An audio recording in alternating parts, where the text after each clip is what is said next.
Prime number इंग्रजीत म्हणतात. आता मूळ संख्या कोणाला म्हणतात की ज्या संख्येचे एक आणि ती स्वतः संख्या जर विभाजक असेल तर त्याला प्राईम नंबर म्हणतात.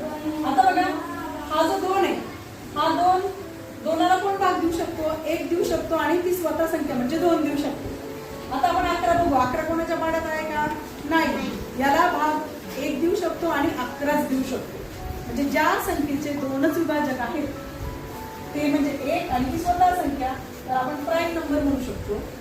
आणि दुसरा बघा आता संयुक्त संख्या. संयुक्त संख्या म्हणजे काय?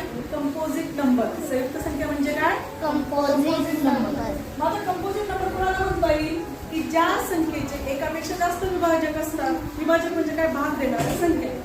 आता बघा 4 कोणाच्या पाड्यात आहे? कोणाच्या पाड्यात पण आहे, त्याच्या स्वतःच्या पाड्यात पण आहे 1. म्हणजे 4 चे विभाजक कोण आले? 1 आला, 2 आला, 4 आला. म्हणजे 2पेक्षा जास्त विभाजक आले की नाही? म्हणून याला आपण संयुक्त संख्या किंवा कंपोजिट नंबर म्हणतो. समजलं हे? आता 10 बघा. 10ला कोण भाग देऊ शकतो? 1 पण देऊ शकतो, 2 पण देऊ शकतो. भागाकार माहिती ना तुम्हाला? 1 देऊ शकतो, 2 देऊ शकतो, 5 देऊ शकतो आणि स्वतः 10 ही संख्या पण देऊ शकते. म्हणजे 2पेक्षा जास्त विभाजक आले की नाही या संख्येचे? म्हणून याला संयुक्त संख्या असे म्हणतात. आता पुढचा आहे समसंख्या. सम तुम्हाला माहिती आहे, सम म्हणजे इव्हन नंबर.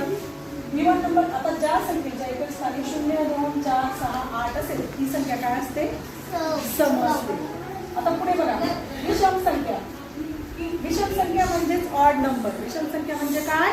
Odd number. मग ऑड नंबर कोणाला म्हणायचं? ऑड नंबर कोणाला म्हणायचं? कोण सांगेल?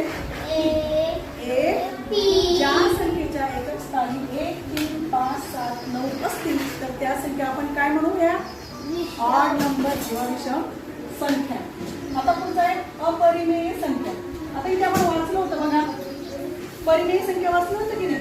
याच्या अगदी विरुद्ध म्हणजे अपरिमेय संख्या. त्याला काय म्हणतो आपण? Irrational number. काय म्हणतो त्याला आपण? Irrational number. म्हणजे ज्या संख्या